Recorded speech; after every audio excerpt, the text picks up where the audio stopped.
ఈరోజు 2024 సంవత్సరం చివరి సందేశం మనం వింటున్నది ఆరాధన వర్తమానం. అది కూడా ఈ ఆలోచన మన ఆలోచన నుంచి, మన మైండ్లో నుంచి వచ్చింది కాదు. చివరి వర్తమానం ఏం చెప్పుకోవాలి, ఏ సత్యాన్ని ధ్యానించాలి, ఏ సత్యాన్ని బట్టి దేవుని స్తుతించాలి, ఆరాధించాలి. 2024 సంవత్సరం చివరి మనం ధ్యానించే చివరి ఆరాధన వర్తమానం ఏది అనేది మనం నిర్ణయించుకోలేదు. మన క్రమంలో ప్రభు మనకిచ్చింది ఇదిగోండి, యెషయా గ్రంథం 41వ అధ్యాయం. సో మనిషి మాట్లాడాలి, సందేశం చెప్పాలి అంటే, ఒకవేళ ఈ క్రమంలో దేవుని వాక్యాన్ని బోధించకపోతే ఏం చెప్పాలనే ఆలోచన నా ఆలోచనతోనే, నా ప్రశ్నతోనే, నా మైండ్తోనే ప్రారంభమవుద్ది. అలాగ చర్చస్ చేయకూడదని ఇదివరకే మనం చాలాసార్లు సంఘాలు బోధించే పరిచర్య ఎలా చేయాలో యేసుక్రీస్తు ప్రభు దగ్గర మోడల్ చూసాం. లూకా సువార్త 4వ అధ్యాయంలో.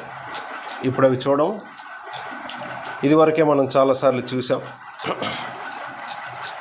సో సంఘముగా ఉండాల్సిన బోధన పరిచర్య క్రమంలో ఉండాలి. అంటే అంతకుముందు కలుసుకున్నప్పుడు ఏది ధ్యానించేమో తర్వాత కలుసుకున్నప్పుడు దాని తర్వాత పోర్షన్ ధ్యానించాలి. అందులోనే దేవుడు మాట్లాడతారు. అదే ప్రభు సంఘానికి నిర్ణయించిన పద్ధతి. ప్రభు అయిన యేసుక్రీస్తు పాత నిబంధన గ్రంథంలో శాస్త్రులు వాళ్ళందరి దగ్గర అదే పద్ధతి చూస్తాం. నెహెమియా, ఎజ్రా గ్రంథాల్లో కూడా అదే మనం చూస్తాం. మోషే గారి దగ్గర కూడా అదే చూస్తాం. దేవుని ప్రజలకు సందేశం చెప్పాలని అక్కడి నుంచి ఎక్కడి నుంచి గుర్తొచ్చిన వచనాలు, నచ్చిన వచనాలు తీసుకోకూడదు. అలా చేయకూడదు. మెసేజ్ అంటే ఒక క్రమంలో వెళ్ళాలి, పుస్తకం అంతా ధ్యానించాలి, పుస్తకం అంతా బోధించాలి. ఆ క్రమంలో ఈరోజు మనకి ప్రభు ఇచ్చిన వాక్య భాగం యెషయా గ్రంథం 41వ అధ్యాయం. ముగింపులో ఉన్నాం. మరికొన్ని గంటల్లో కొత్త సంవత్సరంలో అడుగు పెడుతున్నాం. ఈ సమయంలో ప్రభు మనకిచ్చే మాట ఏంటో చూడండి. దీంట్లో నుంచి ఉన్న వచనాలన్నీ నిజానికి ప్రవచనాత్మకమైన వచనాలే. ఇప్పుడు మనం చూస్తున్న ఈ 41వ అధ్యాయం యెషయా గ్రంథం ప్రవచనాత్మకమైనది. ఎవరికి? Historical, prophetical. క్రీస్తు పూర్వం 8వ శతాబ్దం, క్రీస్తు పూర్వం 8వ శతాబ్దంలో యెషయా గారు ఈ గ్రంథాన్ని రాస్తున్నప్పుడు వాళ్ళు ఏ పాపం చేశారో పాపాలకు సంబంధించిన విషయాలన్నీ పాస్ట్ టెన్స్లో ఉంటాయి. దేవుడు వాళ్ళకి ఇలా చేస్తాను, మీకు ఇలా జరుగుద్దని చెప్పే విషయాలన్నీ ఫ్యూచర్ టెన్స్లో ఉంటాయి. అవన్నీ క్రీస్తు పూర్వం 8వ శతాబ్దం చివరి కాలంలో BC 722లో, అలాగే 586 BCలో ఈ భాగాలు జరిగాయి. ఆ రెండు ప్రవచనాలు యెషయా గారి మాటలు రాసినప్పటికి ఏమీ జరగలేదు. ఆ ప్రవచనం ఎక్కడుందో ఒకసారి చూడండి. చాలా ప్రాముఖ్యమైన ప్రవచనం. ఇదిగో మనం చూస్తున్నాం. 25వ వచనం చూడండి ఒకసారి. యెషయా 41:25వ వచనం. ఉత్తర దిక్కు నుండి నేనొకని రేపుచున్నాను. ఇజ్రాయేల్కి ఉత్తర వైపు నుంచి ఒకరు వస్తున్నారు. రేపుతున్నాడు దేవుడు. ఓకే, ఇంకో వైపు నుంచి చూడండి ఎవరు వస్తున్నారు. నా నామమున ప్రార్థించి వాడొకడు సూర్యోదయ దిక్కు నుండి వచ్చుచున్నాడు. చూసారా, ఇజ్రాయేల్ దేశం మీదకి 2 రాజ్యాలు వస్తాయి. ఒకటి ఉత్తరం నుంచి. ఇజ్రాయేల్కి ఉత్తర వైపు ఏముంది? అష్షూర్ సామ్రాజ్యం. దాని క్యాపిటల్ సిటీ నీనివే. ఇజ్రాయేల్ దేశానికి తూర్పు నుంచి వచ్చింది ఇంకొకటి ఏంటి, పెద్ద రాజ్యం. వాళ్ళ మీద పడి నాశనం చేసింది ఏదంటే బబులోను సామ్రాజ్యం. అందులోకి బబులోను సామ్రాజ్యానికి దేవుడు పెట్టిన పేరేంటో తెలుసా? నా నామమున ప్రార్థన చేయువాడొకడు సూర్యోదయ దిక్కు నుంచి వచ్చుచున్నాడు. ఇదేంటి? బబులోనికి బయలుదేవతని ఆరాధిస్తారు కదా, వాళ్ళ దేవత పేరు కల్దీల దేవతలు కదా. ఆ విషయాలన్నీ దానియేలు గ్రంథంలో చూస్తాం కదా. కానీ దేవుడు ఇక్కడ ఏం చెప్తున్నారు? నా నామమున ప్రార్థన చేయువాడొకడు తూర్పు దిక్కు నుంచి వస్తాడని. సో బబులోను సామ్రాజ్యానికి చక్రవర్తి నెబుకద్నెజరు దేవుడైన యెహోవా యందు విశ్వాసం ఉంచి ఆయన నామాన్ని ప్రార్థన చేస్తాడనేది ప్రవచనం. మీకు ఈ మాట వినండి, ఈ మాటలు చెప్పే టైంకి ఆయన పుట్టలేదు కూడా. ఈ మాటలు ఇక్కడ చెప్పే టైంకి బబులోను సామ్రాజ్యపు చక్రవర్తి నెబుకద్నెజరు పుట్టలేదు కూడా. ఇదంతా చెప్పబడిన ఇది క్రీస్తు పూర్వం 8వ శతాబ్దంలో రాయబడితే క్రీస్తు పూర్వం 7వ శతాబ్దం చివరిలో, అంటే దాదాపు 100 సంవత్సరాల తర్వాత నెబుకద్నెజరు చక్రవర్తి పుట్టడం, వాళ్ళ నాన్నగారి వెనకాతలు ఎతగాడు యుద్ధాలు చేయటం, గొప్ప సామ్రాజ్యాన్ని స్థాపించటం, 586 BCలో యోధాని మొత్తం పట్టేసుకోవడం, అలా పట్టేసుకున్న 25 సంవత్సరాల తర్వాత ఆయన ప్రభువుకు దొరకడం. అది దానియేలు గ్రంథం 1వ అధ్యాయానికి 4వ అధ్యాయానికి మధ్యలో గ్యాప్ 25 సంవత్సరాలు. దానియేలు గ్రంథం 1వ అధ్యాయానికి 4వ అధ్యాయానికి మధ్యలో గ్యాప్ 25 సంవత్సరాలు. 25 సంవత్సరాల తర్వాత దేవుడు ఆయన జీవితంలో ఏం చేశాడంటే ఇది నెరవేర్చాడు. అంటే ఈ ప్రవచనం చెప్పిన 100 సంవత్సరాల తర్వాత, 125 సంవత్సరాల తర్వాత ఆ వ్యక్తి ప్రభువునందు విశ్వాసం ఉంచేటట్లు ప్రభు అతగాన్ని వంచుతాడు. సో దేవుడు ఇజ్రాయేల్ ప్రజల్ని 2 భాగాలుగా విడిపోయిన ఇజ్రాయేల్ దేశాన్ని, పైనున్న ఉత్తర రాజ్యాన్ని, ఉత్తర వైపు నుంచి వచ్చిన ఒక రాజ్యానికి, దిగువనున్న దక్షిణ రాజ్యాన్ని, తూర్పు నుంచి వచ్చే ఇంకొక రాజ్యానికి అప్పగిస్తానన్నాడు. ఆయన అప్పగించే విధానం ఎలా ఉంటుందో చూస్తారా? 25వ వచనం 3వ లైన్ చూడండి. ఒకడు బురద త్రొక్కున్నట్లు, కొమ్మరి మన్ను త్రొక్కున్నట్లు అతడు సైన్యాధిపతులను నలగద్రొక్కును. ఒక రాజ్యానికి ఎంతమంది సైన్యాధిపతులు ఉంటారండి? ఒక దేశానికి ఎంతమంది సైన్యాధిపతులు ఉంటారు? ఒక్కరే. సైన్యాధిపతి అంటే సైన్యం అంతటికి అధిపతి. సెంచురీన్ అంటే 100 మందికి. 1000 మంది పైన ఉన్న వాళ్ళని ఏదో అంటారు, మర్చిపోయాను మనం. 10 మంది మీద ఉన్న వాళ్ళని ఇంకేదో అంటారు. సైన్యాధిపతి ఒక రాజ్యానికి, సహస్రాధిపతి ఒకరే ఉంటారు. కానీ ఎతగాడు ఎంతమందిని చేసా అతడు సైన్యాధిపతులను నలగద్రొక్కునంటే ఒక రాజ్యాన్ని కాదు, ఎన్ని రాజ్యాలను నలగద్రొక్కే చక్రవర్తి అన్నమాట రాజు ఈయన. తూర్పు నుంచి వచ్చేవాడు. 28వ వచనం, 26వ వచనం. మేము ఒప్పుకుంటున్నట్లు, ప్రస్తుతానికి ఎంత చాలు, ఇప్పుడు ఇలాంటి వచనాలు పైన కూడా ఉంటాయి. సో దేవుడు 41వ అధ్యాయం యెషయా గ్రంథంలో ఎక్కువగా క్లెయిమ్ చేసేది ఏంటి అంటే, మనం క్లియర్గా చూసేది, వీళ్ళు రకరకాల దేవతల్ని చేసుకున్నారు. ఆ దేవతలే నిజమైన దేవుళ్ళు, దేవతలని మాట్లాడుతున్నారు. కానీ దేవుడు ఏం క్లెయిమ్ చేస్తున్నారంటే, మీ దేవుళ్ళే నిజంగా దేవుళ్ళైతే ఏం జరగబోతాయో చెప్పాలి. అంతకుముందు కొన్ని వేల సంవత్సరాల క్రితం ఏం జరిగిందో ఖచ్చితంగా చెప్పాలి. అలాగ చెప్పేవాళ్ళు ప్రపంచంలో ఎవరైనా ఉన్నారా? అలాగ మేమే చెప్తామన్నాడు. నేను కాదు, మేము. అంటే దేవుడు అక్కడ ప్లోరాలిటీలో మాట్లాడుతున్నాడు. దేవుడు ఒక్కడని బైబిల్ చెప్తూ, మేమే బిగినింగ్ నుంచి ఫ్యూచర్ని చెప్పింది మేమే. ఒకవేళ మీరు దేవుళ్ళు దేవతలు అనుకుంటే, మీరు తయారు చేసుకున్న కర్రతోనో చెక్కతోనో, ఇందాక చదువుకున్న వచనాలు, ఆ వచనాలన్నీ ఎక్కడున్నాయి? 41వ యెషయా గ్రంథం చూడండి, వచనాలు ఎక్కడున్నాయో. 6-7 వచనాలు చూసారా ఎలా ఉన్నాయో? 6-7 వచనాలు. వారు ఒకరికొకడు సహాయం చేసుకొందరు, ధైర్యము వహించమని ఒకరితో ఒకడు చెప్పుకొందరు. దేనికి ధైర్యం తెలుసా? దేవుని యొక్క తీర్పు వస్తుందంటే మనల్ని కాపాడడానికి మన దేవుళ్ళు దేవతలు ఉన్నారు. ఒకరికొకరు ధైర్యం చెప్పుకొని వాళ్ళు ఏం చేస్తున్నారో తెలుసా? వాళ్ళ కోసం దేవతల్ని తయారు చేసుకుంటున్నారు. ఎలాగా? 7వ వచనం. అతుకుటను గూర్చి అది బాగుగా ఉన్నదని చెప్పి శిల్పి కంసాలని ప్రోత్సాహపరచును, సుత్తితో నునుపు చేయవాడు దాగలి మీద కొట్టు దానిని ప్రోత్సాహపరచును, విగ్రహము కదలకుండా పనివాడు మేకులతో దాన్ని బిగించును. చూసారా? ప్రపంచమంతా ఈ పరిస్థితిలో ఉంది. ఇంతకీ 41వ అధ్యాయం 1వ వచనం చూసారా ఏమనుందో? దేవుడు ఎవరిని పిలుస్తూ మాట్లాడుతున్నారో చూసారా? ద్వీపములారా అని ఎప్పుడైనా దేవుడు పిలిచాడంటే, ఈ పిలుపు ఎవరిదంటే ప్రపంచం అంతటిది. ఆసియా ఖండం తప్ప, ఆసియా ఖండం చుట్టూ ఉన్న అన్ని దేశాలది, రాజ్యాలది. ఆసియా ఖండం తప్ప, ఆసియా ఖండం చుట్టూ ఉన్న అన్ని దేశాలు, రాజ్యాలది. ద్వీపములారా అని అన్నాడంటే, ఇజ్రాయెల్ దేశానికి ద్వీపం ఎక్కడ ఉంది అసలు? ఇజ్రాయెల్ దేశం ఎక్కడైనా ఐలాండ్లో ఉందా? ద్వీపం అంటే తెలుసు కదా, చుట్టూ సముద్రం ఉంటుంది, మధ్యలో భూభాగం ఉంటుంది. దాన్ని ఐలాండ్ అంటారు, ద్వీపం అంటారు. ద్వీపములారా అని దేవుడు ఎప్పుడైనా బైబిల్లో చెప్పారంటే, ముఖ్యంగా యెషయా గ్రంథంలో చూస్తాం, ఆ మాటకు అర్థం ఏంటంటే, he is calling giving message to the entire world. ప్రపంచమంతటికి ఇస్తున్న సందేశం అది. సో దేవుడు ప్రపంచమంతటికి ఇస్తున్న సందేశం ఏంటో తెలుసా? మీరు చేస్తున్న మీ పాపం, ఎంతకీ ప్రపంచమంతా చేస్తున్న పాపం ఏంటి? ఇదిగో ఒకరినొకరు ఎంకరేజ్ చేసుకొని మరి వాళ్ళ కోసం వాళ్ళు దేవతల్ని దేవుల్ని తయారు చేసుకుంటున్నారు. సుత్తితో, కంసాలితో, ఏంటి అక్కడ ఎన్నో వస్తువులు ఉన్నాయి, వాటన్నిటితో, మేకులతో పనివాడు చేసుకుంటూ ఉన్నారు. ఇదిగో మీరు మీకోసం దేవతల్ని దేవుల్ని చేసుకుంటున్నారు కదా. అసలు దేవుడు ఎలా ఉంటాడో తెలుసా?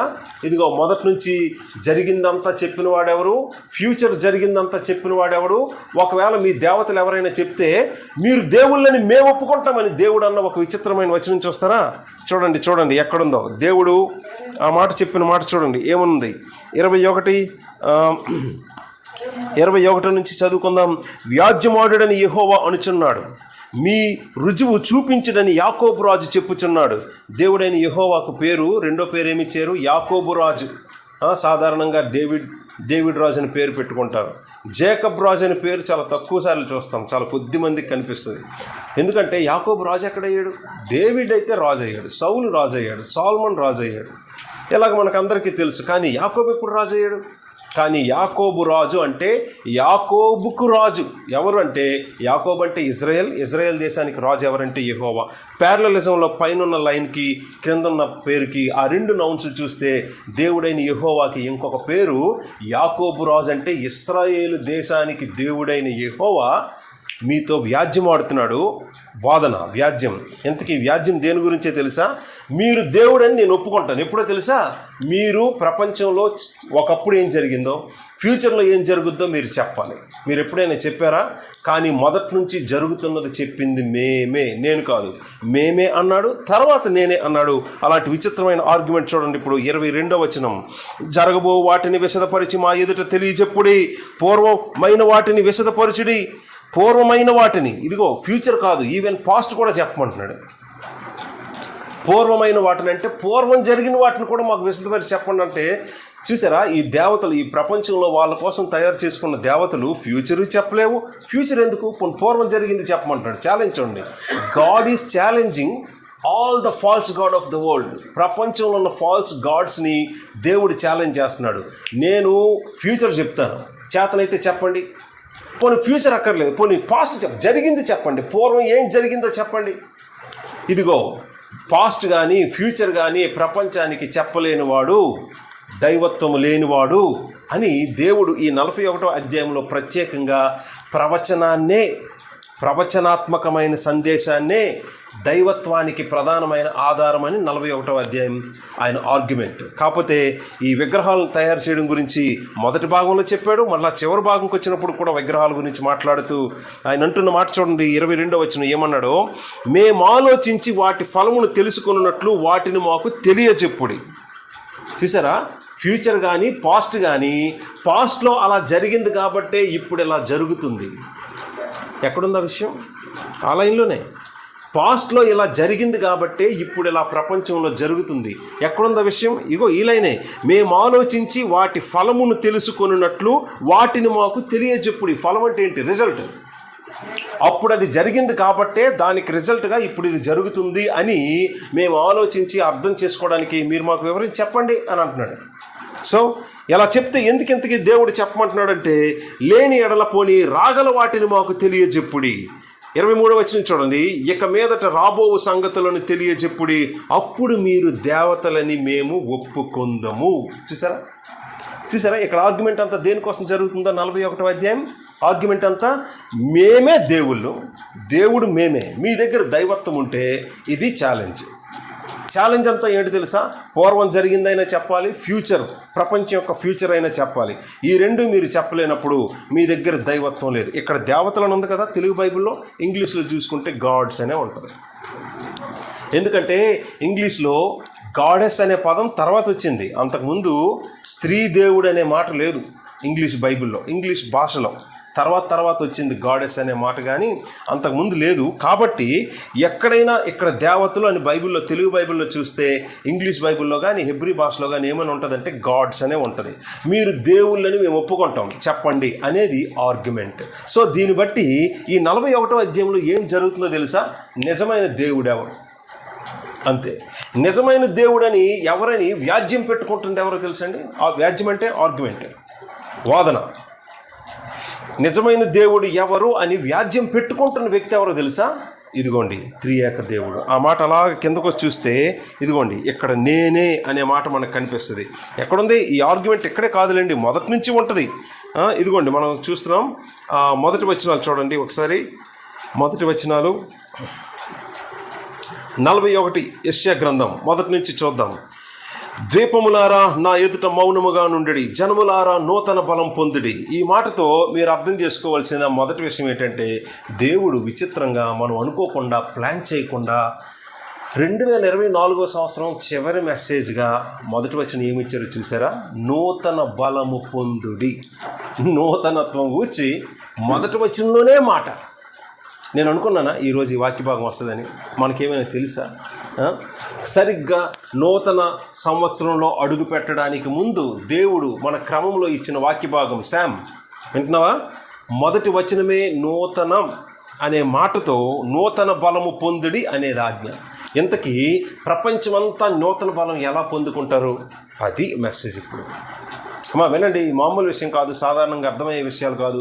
బైబిల్ అంటేనే మరి అది అర్థం కావడానికి ఏం చేస్తాం? మనుషులకి ఈజీగా ఉండాలని రకరకాల కథలు, చిన్న చిన్న స్టోరీలు అవి ఇవి చెప్పేస్తుంటాం.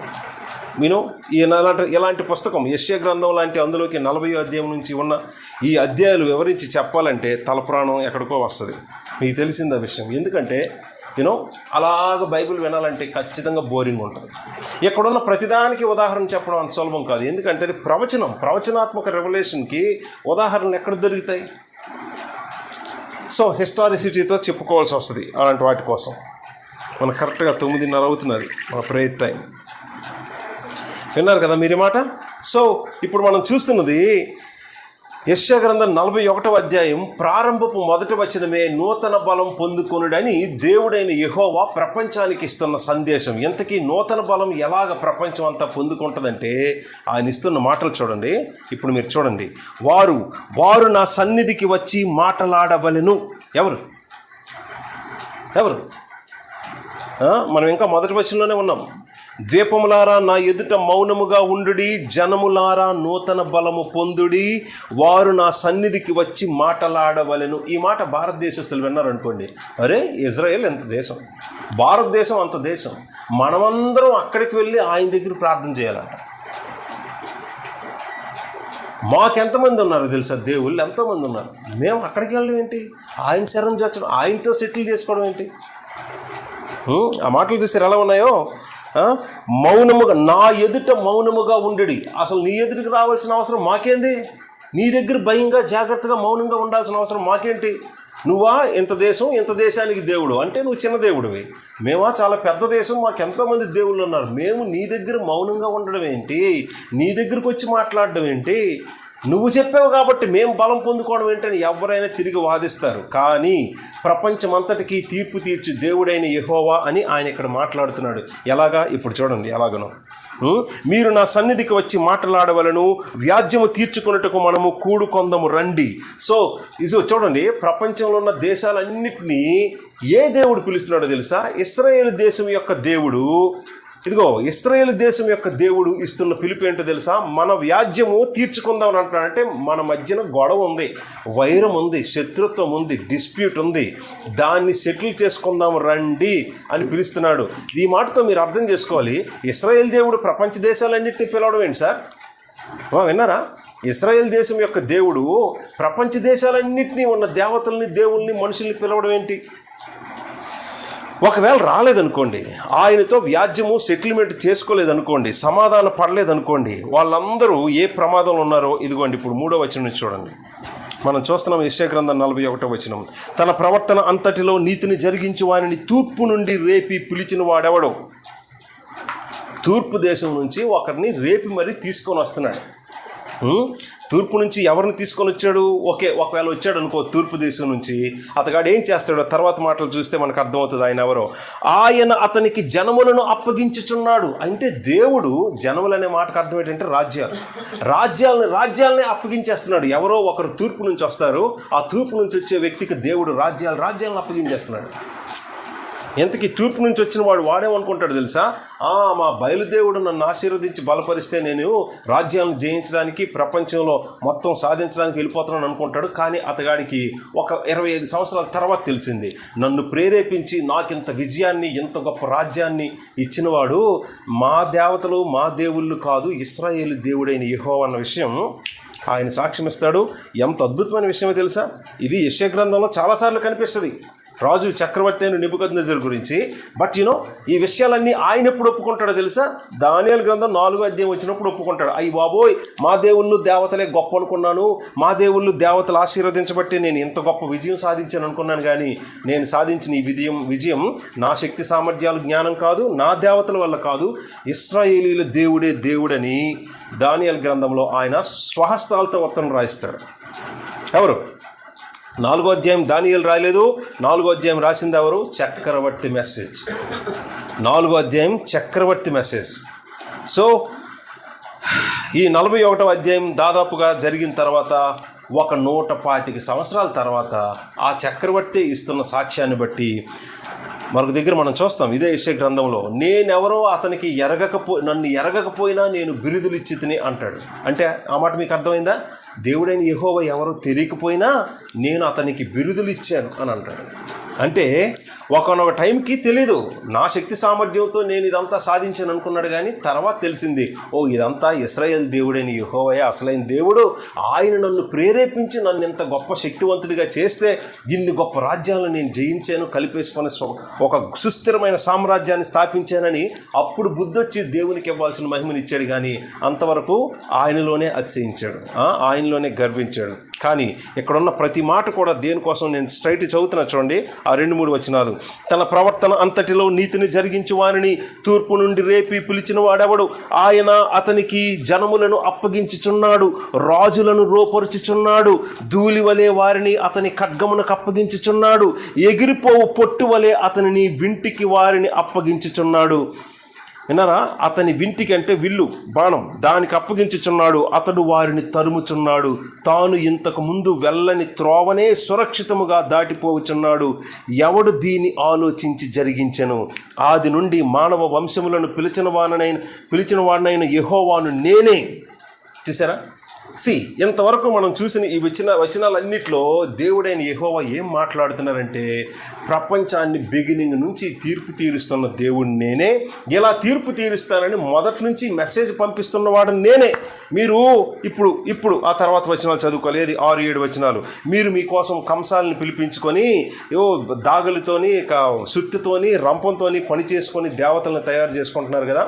మీ దేవతలైతే ఇదిగో ఛాలెంజ్ అని ఇందాక మనం చూసిన వచనాలతో ఛాలెంజ్ చేస్తున్నాడు.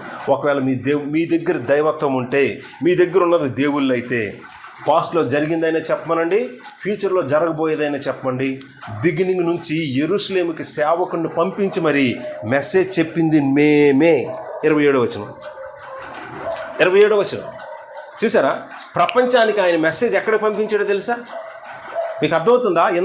ఎంత పెద్ద గ్లోబ్ ఉందండి. ఈ గ్లోబ్లో ఈ ప్రపంచాన్ని, ఆకాశాన్ని సృష్టించిన దేవుడు మెసేజ్ ఫస్ట్ ఎక్కడికి పంపించాడు చూడండి. 27వ వచనం, ఆలకించుడి అవియే అని మొదట సియోనుతో చెప్పిన వాడను నేనే, యెరూషలేమునకు వర్తమానం ప్రకటింపునొకని నేనే పంపితిని. చూసారా?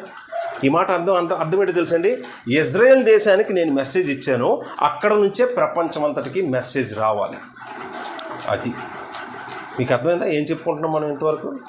మీరు ఎంతోమంది దేవుళ్ళని, దేవతలను తయారు చేసుకోవచ్చు, కానీ వాళ్ళ దగ్గర మ్యాటర్ ఏమీ లేదు, దైవత్వం లేదు. వాళ్ళ దగ్గర జ్ఞానము లేదు. ప్రపంచాన్ని శాసించి తన ప్రణాళికలు చెప్పుతున్న దేవుడు ఎవరు అంటే, ఇలా జరిగింది కాబట్టి నేను ఇలా చేశాను, దానికి ఫలం ఇలా జరిగింది, పాపము, శ్రమ, మరణము, అండ్ దెన్ తర్వాత ఇదిగో లోకానికి రాబోతున్న తీర్పు. ఇవన్నీ ఎవరు మాట్లాడుతున్నారు? మీ దగ్గర ఉన్న దేవతల, దేవుళ్ళ? నో, మొదటి నుంచి నేనే ప్రపంచానికి ఫస్ట్ మెసేజ్ ఎక్కడ పంపించానంటే సియోనుకు, యెరూషలేముకు ప్రకటింపునొకని నేనే పంపితిని. అంటే ప్రీచర్ని దేవుడు పంపించింది యెరూషలేముకి. అంటే యెరూషలేం అన్న మాటకు అర్థం ఏంటంటే అక్కడ మందిరం. ఓకే, దేవుని మందిరముతోనే దేవుని సన్నిధినిచ్చి ప్రపంచమంతటికి మెసేజ్ పంపించిన స్థలం అది. సో మీరు అర్థం చేసుకోవాల్సిన ప్రాముఖ్యమైన సత్యం 41వ అధ్యాయంలో ఇది ఇశ్రాయేలీయుల దేవుడు, ఇది ఆయన ప్లాన్. అందులోకి మొదటి వచనం కాదు, మొదటి వచనంలో ఏముందో అదే విషయం మరొక దగ్గర కూడా మళ్ళీ ద్వీపాలన్నింటినీ పిలుస్తాడు. ఎక్కడుందామండి మళ్ళీ మాట? మొదటి వచనంలో ఉన్నదే ద్వీపాలన్నింటినీ పిలిచి మళ్ళీ మాట్లాడుతున్న మరొక మాట ఎక్కడుంది? ద్వీపములు చూచి దిగులు పడుచున్నవి, భూ దిగంతములు వణుకుచున్నవి. చూసారా ద్వీపములు అనే మాటకు అర్థం ఏంటో ఇప్పుడు చూసారా? భూ దిగంతములు. ద్వీపములు చూచి దిగులు పడుచున్నవి, భూ దిగంతములు వణుకుచున్నవి. చూడండి, ఇది ప్యారలలిజంలో రాస్తారు, హెబ్రీ భాష. ప్యారలలిజంలో రాసినప్పుడు ఏంటంటే ముందున్న పదం తర్వాత ఉన్న పదం ప్యారలల్గా చూస్తే ముందు పదానికి తర్వాత పదం బట్టి అర్థం చెప్పొచ్చు, అటు ఇటు ఇటు అటు, బోత్ సైడ్స్. సో ద్వీపము అంటే అర్థం ఏంటంటే భూ దిగంతములు. ఇజ్రాయేల్ దేశం, ఆ చుట్టుపక్కల ఉన్న రాజ్యాలు తప్ప మిగతా ప్రపంచం అంతటికి దేవుడిస్తున్న పిలుపు, అది మొదటి వచనంతోనే పిలుపు ప్రారంభించాడు. మొదటి వచనంతోనే ఆయన ఇస్తున్న మాట ఏంటో తెలుసా? నాతో మీ గొడవ సెటిల్ చేసుకోండి అన్నాడంటే మీకు ఇప్పుడు అర్థం కావాలి. ఏం అర్థం కావాలో తెలుసా? ఇజ్రాయేల్ ఒక్కటే ఒకటి, ప్రపంచమంతా వేరు. ఇజ్రాయేల్ ఒక్కటే ఒకటి, ప్రపంచ దేశాలన్నీ వేరు. ఈ ప్రపంచ దేశాలన్నీ ఇజ్రాయేల్తో లేక ఇశ్రాయేలీల దేవుడైన యెహోవాతో సమాధాన పరుచుకుంటేనే వాళ్ళు బతుకుతారు. లేకపోతే ఏం చేస్తాడు? 2-3 వచనాల్లో ఏం జరుగుతుంది? 2-3 వచనాల్లో ఆయన అతనికి జనములను అప్పగించుచున్నాడు, రాజులను రూపరుచుచున్నాడు, ధూళి వలె వారిని అతని ఖడ్గమునకు అప్పగించుచున్నాడు, ఎగిరిపోవు పొట్టు వలె అతని వింటికి వారిని అప్పగించుచున్నాడు, అతడు వారిని తరుముచున్నాడు. అంతకుముందు ఎప్పుడు వెళ్ళలేదా చక్రవర్తి? అతని రాజ్యంలోనే ఉన్నాడు. కానీ యెహోవా అప్పగించడం మొదలుపెట్టిన తర్వాత ఈ బబులోను చక్రవర్తి అంతకుముందు వెళ్ళని ప్రదేశాలకు కూడా వెళ్ళి మొత్తం ఆక్రమించేసుకుంటున్నాడు, ఓడించేసి. ఇది 3వ వచనం యొక్క అర్థం. అది కూడా వెళ్ళి అక్కడ ఆగిపోతున్నాడా? కాదు. అంతకు ముందు వెళ్ళని ప్రదేశాలకు వెళ్ళి వాటిని దాటి వెళ్ళిపోతున్నాడంటే వాటన్నిటినీ కలిపేసుకుంటున్నాడు. రాజ్యాలు కలిపేసుకుంటున్నాడు. అంత గొప్ప సామ్రాజ్యముగా దేవుడు ఎవరిని చేశాడంటే ప్రవచనాత్మకంగా ఆ మాట బబులోను సామ్రాజ్యానిదే, నెబుకద్నెజరు చక్రవర్తిదే. అప్పుడు జరిగిందా? లేదు. ఈ మాటలు చెప్పిన 100 సంవత్సరాల తర్వాత జరగబోతుంది అదంతా. కానీ ఈ మాట ప్రవచనాత్మకంగా ఎవరిది అంటే ఇప్పుడు మీరు చూస్తారు అసలు మెసేజ్. ఇప్పుడు మీరు అసలు మెసేజ్ చూస్తారు. ఇప్పుడు రండి. ఇంతవరకు మనం ఆ వచనాలు ఈ వచనాలు ఈ పార్ట్ చూసాం, ఆ చివరి పార్ట్ చూసాం, ఈ మూడో పార్ట్ చూసాం, కానీ 2వ పార్ట్ చూడలేదు. ఇప్పుడు 2వ పార్ట్ చూస్తాం. అంటే 8వ వచనం నుంచి చూడండి. 8వ వచనం నుంచి ఈరోజు ఈ కొత్త సంవత్సరంలో అడుగు పెడుతున్న మనకి దేవుడిస్తున్న సందేశం అదే. దేవుని ప్రజలైన క్రైస్తవులు కావచ్చు, ఇప్పుడు అప్పుడున్న ఇజ్రాయేల్ కావచ్చు, మన ద్వారా దేవుని ప్రణాళిక ఎప్పుడు ఒకటే. మనం ఇక్కడికి వచ్చి 2024 కూడా నువ్వేం చేయలేదు ప్రభువా అని చాలామంది బాధగా దుఃఖంగా ఉంటారు కదా. అసలు దేవుడు మీలో చేసిన పని ఏంటో తెలుసా? అసలు మిమ్మల్ని కోరుకొని ఏర్పాటు చేసి 2024 అంతా ఎన్నో భయాలు, ప్రమాదాలు, సమస్యలు వాటిని దాటించి ఈ రోజు వరకు సజీవులుగా మనల్ని ఉంచింది ఎందుకంటే మనం అడిగినవి ఇవ్వడానికి కాదు. ప్లీజ్ అర్థం చేసుకోండి. 2024 అంతా ఇలా ఏడిపించే ప్రభా, ఏం ప్రభా నువ్వు ఇలాగా? నో, మనం అడుక్కున్నది కాదు అసలు. ఫస్ట్ ప్రయారిటీ దేవుడు మన కోసం ఏర్పాటు చేసుకున్న ప్రణాళిక ఏంటో, ఆ ఇజ్రాయేల్ని ఎందుకు ఏర్పాటు చేసుకున్నాడో, ఆ రోజుల్లో క్రీస్తు పూర్వం ఇజ్రాయేల్ దేనికో, క్రీస్తు శకంలో క్రైస్తవులు అందుకే. Please get this point down. First Israel అప్పుడు దేనికో, ఇప్పుడు క్రైస్తవులు ఎందుకో చూడండి. ఇదిగో మీరు మిగతా విషయాలు మీకు అర్థం కాకపోయినా ఈ పార్ట్ మాత్రం తప్పనిసరి మీకు అర్థం కావాలి. చూడండి అసలు ప్లాన్ ఏంటో. వండర్ఫుల్. ఇప్పుడు చూస్తారు కదా 8వ వచనం. ఇక్కడున్న ప్రతి మాట మీరు యేసుక్రీస్తులో ఉండి విశ్వసించిన వారైతే ఈ మాట ప్రతిదీ మీదే. అక్కలు అన్నలు వింటున్నారు కదా, ఇందులో ఉన్న ప్రతి మాట కూడా మీదే. మన టైం కూడా అయిపోయింది. అరగంటే మా మెసేజ్ అరగంట అయిపోయింది కాబట్టి వేగంగా వెళ్తున్నాం. చూడండి. నా సేవకుడు అయిన ఇశ్రాయేలు, నేను ఏర్పరచుకున్న యాకోబు. దేనికి ఏర్పాటు చేసుకున్నాడో తెలుసా? చూస్తారు మీరు. మామూలు విషయం కాదు ఇది. ఈ రోజు వరకు జరగలేదు. చూసారా ఎంత గొప్ప థియోలాజియన్స్, మహానుభావులు, మంచి వాళ్ళు కూడా ఈ విషయాన్ని ఎందుకో నమ్మట్లేదు. ఒకప్పుడు నమ్మేవాళ్ళు కానీ ఇప్పుడు ఎందుకో నమ్మట్లేదు. అలాంటి విషయాన్ని మనం చూడబోతున్నాం. చూడండి ఒకసారి. దేవుడు ఇశ్రాయేల్ని ఎందుకు ఏర్పాటు చేసుకున్నాడు? క్రీస్తు పూర్వం అయితే ఇజ్రాయేల్ని, యాకోబునైతే క్రీస్తు శకంలో క్రైస్తవులను ఎందుకో ప్లీజ్ ప్లీజ్ దయచేసి మీరు మనసు పెట్టి వినాలి. ఎందుకంటే అసలు మీతో ప్లాన్ ఏంటి? 2024 నేను ఎంత అడిగినా నాకు అది ఇవ్వలేదు, చేయలేదు. 2025 చేస్తాడా? ఎంతకాలం చేయలేదు, ఏం చేస్తాడు? అప్పుడెప్పుడు ఇస్తే బాగుంది, ఇప్పుడు అంతా అయిపోయిన తర్వాత నువ్వు ఇస్తే ఏం ప్రయోజనం, ఎవరికి ఉపయోగం అన్నట్టు మనకుంటాయి ఫీలింగ్స్. అసలు ఆయన ప్లాన్ ఏంటో చూడండి. 8వ వచనం నుంచి, నా సేవకుడు అయిన ఇశ్రాయేలు, నేను ఏర్పరచుకున్న యాకోబు, నా స్నేహితుడైన అబ్రహాము సంతానమా, భూ దిగంతముల నుండి నేను పట్టుకొని దాని కొనల నుండి పిలుచుకొనినవాడా, నీవు నా దాసుడువనియు నేను నిన్ను ఉపేక్షింపక, అంటే త్రోసివేయకుండా, తృణీకరించకుండా ఏర్పరచుకొంటిననియు నేను నీతో చెప్పి ఉన్నాను. నీకు తోడై ఉన్నాను, భయపడకము, నేను నీ దేవుడినై ఉన్నాను. దిగులు పడకము, నేను నిన్ను బలపరుతును. నీకు సహాయం చేయువాడను నేనే, నీతి అను నా దక్షిణ హస్తముతో నిన్ను ఆదుకొందును. చూసారా, నా దక్షిణ హస్తం అంటే ఆ మాటకు అర్థం మొన్న 40వ కీర్తన 40వ అధ్యాయం చూసినప్పుడే చూసాం. యెహోవా దక్షిణ హస్తం అన్నా, యెహోవా బాహు అన్నా ఆ మాటకు అర్థం క్రీస్తు. ఓకే, సరే. 11వ వచనం, నీ మీద కోపపడిన వారందరూ సిగ్గుపడి విస్మయమొందుదురు. నీతో వాదించువారు మాయమై నశించిపోవుదురు. నీతో కలిహించు వారిని నీవు వెదకుదువు గాని వారిని కనుగొనలేకపోదువు. నీతో యుద్ధము చేయవారు మాయమైపోవుదురు, అభావులగుదురు. నీ దేవుడునైనా యెహోవానగు నేను ఏమంటున్నారు? భయపడకము, నేను నీకు సహాయం చేసి. ఇప్పటికి ఎన్నిసార్లు చెప్పాడు తెలుసా? భయపడకు, నేను నీకు సహాయం చేస్తున్నాననే మాట. ఇది 3వసారి. వినండి మాట. చాలా చూడండి అసలు ఏం జరగబోతుందో. ఎందుకు ఇన్ని మాట్లాడుతున్నాడో తెలుసా? ఎక్కడితో అయిపోయింది అనుకుంటున్నావా? నిన్ను కొట్టాను, శిక్షించాను, నువ్వు అవమానపడుతున్నావు, తలదించుకున్నావు, ఊసిరోమని ఏడుస్తున్నావు, ఎంతో డిప్రెషన్లో ఉన్నావు, ఇక్కడితో అయిపోయింది అనుకుంటున్నావు అంతా? దేవుడి మాటలు చెప్పేటప్పటికి ఇంకా డిప్రెషన్లో కూడా లేరు.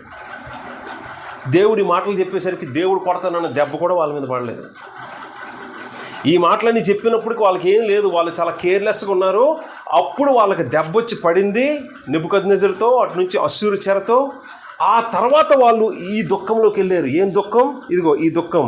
నీ మీద కోపపడిన వారు సిగ్గుపడి విస్మయమొందుదురు. నీతో వాదించేవారు, నీతో కలహించేవారు, నీతో యుద్ధము చేయవారు.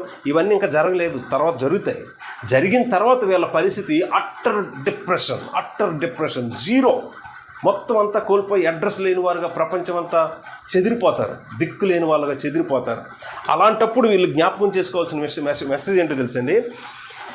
ఈరోజు చాలామంది క్రైస్తవుల పరిస్థితి ఇదే. ఎంతో డిప్రెస్డ్గా ఉంటారు, దేవుని చేత కొట్టబడి, అవమానం తెచ్చుకోబడి, శ్రమలో జీరో అయిపోయి, నష్టపోయి, ఏమీ కానీ ఎఫెక్ట్లెస్, ఫ్రూట్లెస్, యూజ్లెస్, పవర్లెస్గా ఉన్న క్రైస్తవులకి ఈ మాటలన్నీ వర్తిస్తాయి. చూడండి, ఎక్కడితో అంత అయిపోయింది అనుకుంటున్నావేమో, నా మీద కోప్పడుతున్నావేమో. ఇదిగో నీ మీద కోప్పడే వారందరూ సిగ్గుపడతారు.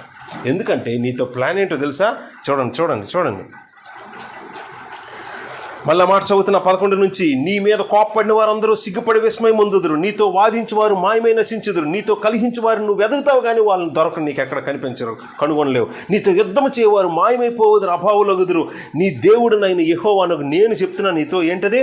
భయపడకము, నేను నీకు సహాయం చేసేదనని చెప్పుచు నీ కుడి చేతిని పట్టుకొనిచున్నాను. మీ కుడి చేయి ఎవరైనా పట్టుకున్నారా? ఎందుకు పట్టుకుంటారో తెలుసా? టెన్షన్ పడుతున్నప్పుడు, దుఃఖపడుతున్నప్పుడు, బాధపడుతున్నప్పుడు. ఇంతకు ఆ ప్లేస్లో ఉన్నది, ఆ పని చేసేది ఎవరో తెలుసా? నువ్వు ఎప్పుడు తలదించుకొని దుఃఖపడి శ్రమలో ఉండి డిప్రెస్ అయి ఉంటావో, నిరాశలో ఉంటావో, భయపడుతూ ఉంటావో, ఆ టైంలో దేవుడు నీకు చేస్తున్న పని ఏంటో తెలుసా? ఇప్పుడు గుర్తు తెచ్చుకోండి. మీరు ఎప్పుడు ఈ ఎమోషన్లో ఉన్నా, ఎమోషన్ ఏంటో తెలుసా? పైన వచనాలన్నీ చూస్తే నిరాశ, దుఃఖం, అవమానం, జీరో అయిపోవడం, లోన్లీ అయిపోవడం, ఒంటరి అయిపోవడం. ఎందుకంటే ప్రపంచం అంతా వీళ్ళతో యుద్ధం చేసి, వాదించి, అవమానించి ప్రపంచం అంతటికి ఎగ్నిస్ట్ అయిపోయారు. వీళ్ళు ఒక్కలే ఒంటరి వాళ్ళు అయిపోయారు. అంతకంటే లోన్లీనెస్ ప్రపంచంలో, జీవితంలో ఇంకేమైనా ఉందా?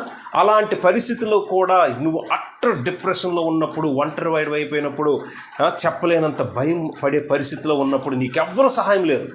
చూసారా? నీకు సహాయం చేయవాడు నేనే అని దేవుడు 3 సార్లు అక్కడ చెప్పడానికి కారణం ఏంటంటే, ఇజ్రాయేల్కి సపోర్టివ్గా ఇప్పుడైతే అమెరికా ఏవో 13 దేశాలు ఉన్నాయి, అవి కూడా తర్వాత ఫ్యూచర్లో ఉండవు. అందరూ చేతులు ఎత్తేస్తారు. ఇజ్రాయేల్ ఒక్కటైపోద్ది, ప్రపంచం అంతా వేరైపోతుంది. అలాంటి పరిస్థితుల్లో కూడా దేవుడు చెప్తున్న ఈ మాట గుర్తించుకోండి. ఒకవేళ మన జీవితంలో ఇప్పుడే ఇలాంటి పరిస్థితులు 2024లో మీకుంటే, అది ఏ పరిస్థితి అయినా, మీరెంత కష్టపడినా, మీరెంత ప్రయాసపడినా, మీరు ఎంత ఆశించినా, దాని విషయంలో మీకు ఇంకా నిరాశ ఉందనుకోండి, ఆ టైంలో మీరు అర్థం చేసుకోండి, మీకు ఉన్న నిరాశ కరెక్టే, కానీ ఇదిగో భయపడొద్దు, నీకు సహాయం చేసిన వాడు నేనే అని. ఇదిగో ఆ మాటలు చూసారా? పైన అన్నిసార్లు చెప్పాడు. మళ్ళీ 13 వచనం చెప్పడం ఏంటి?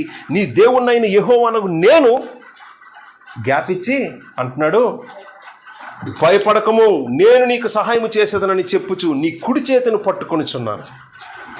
చూసారా, అక్కడ ఉన్న ఎమోషన్ ఏంటో తెలుసా? కేవలం మాటలు చెప్పేవాడు కాదు, పక్క నిలిచేవాడు కూడా. నీ కుడి చేతిని పట్టుకొనిచున్నాను. 14వ వచనం, పురుగు వంటి యాకోబు స్వల్ప జనముగు ఇశ్రాయేలు భయపడకుడి. చూసారా ఎన్నోసారి ఇది? మళ్ళీ 4వసారి భయపడకుడి. ఆజ్ఞ, భయపడకుడి. అన్నిసార్లు దేవుడి మాట చెప్పాడంటే అర్థం ఏంటో తెలుసండి? వాళ్ళు అంత కార్నర్ అయిపోయారు, అంత లోన్లీ అయిపోయారు. ప్రపంచ దేశాలన్నీ ఒకవైపు, ఇజ్రాయేల్ అనే ఈ చిన్న దేశం ఒకవైపు, చుట్టూ ఉన్నారు శత్రువులందరూ.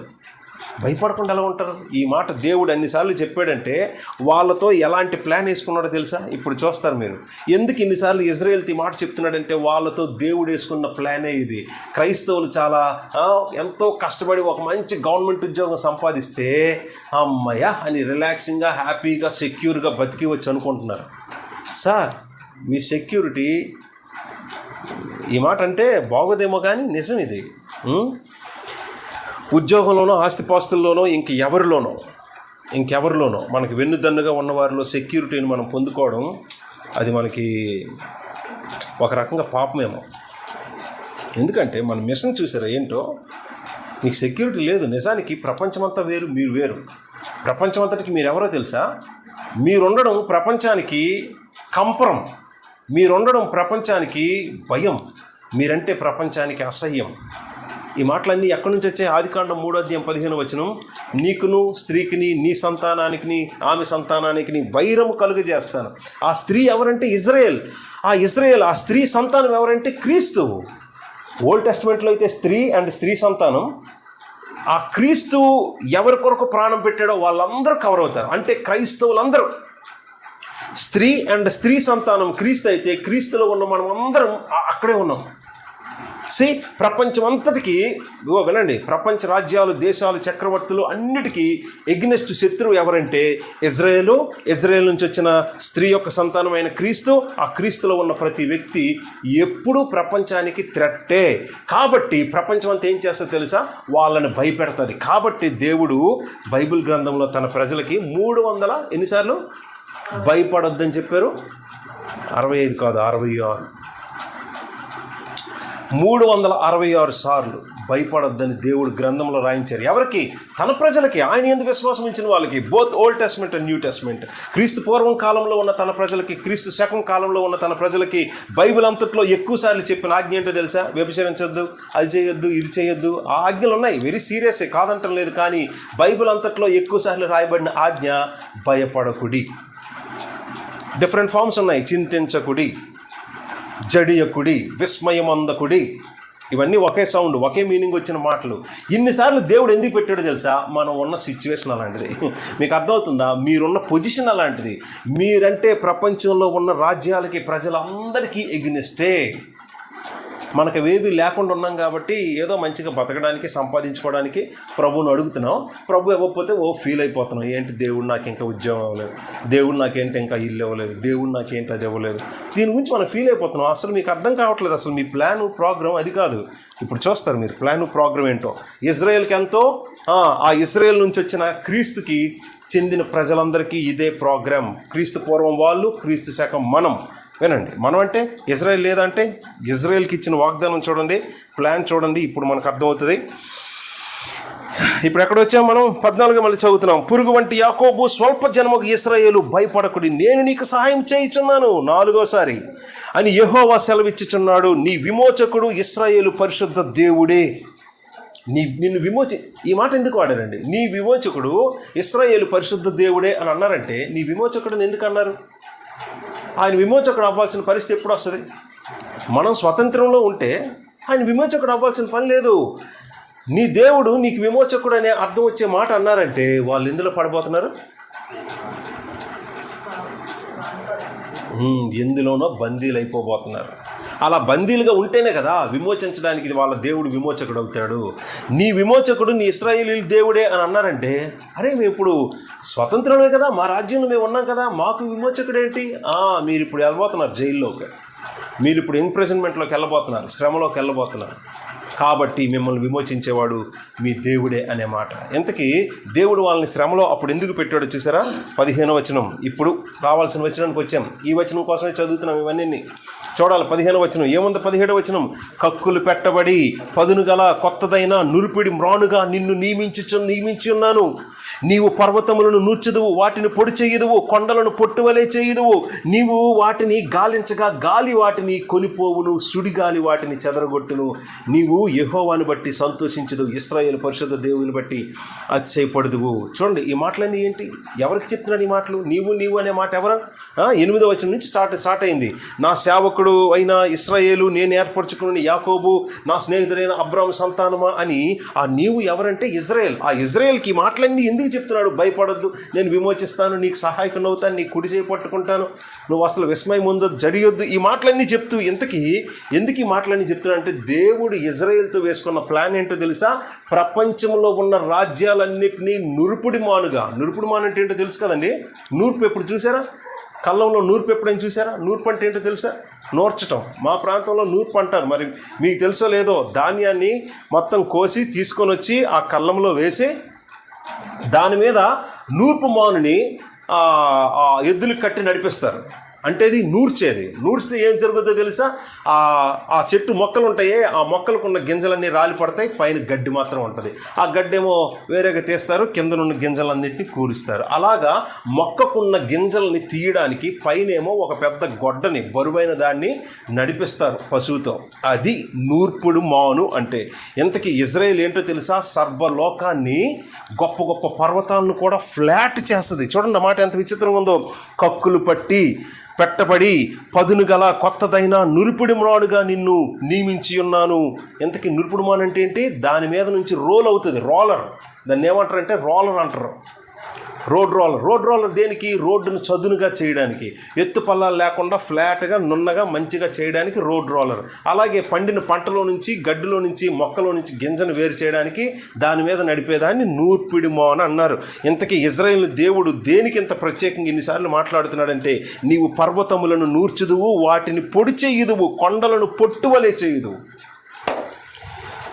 ఇంతకీ పర్వతాలేవి, కొండలేవి అంటే తెలుసండి? ఇదిగో ఇజ్రాయేల్ తప్ప మిగతా ప్రపంచ రాజ్యాలన్నింటినీ తీర్పు తీర్చడానికి ఇజ్రాయేల్నే దేవుడు వాడుకుంటాడు.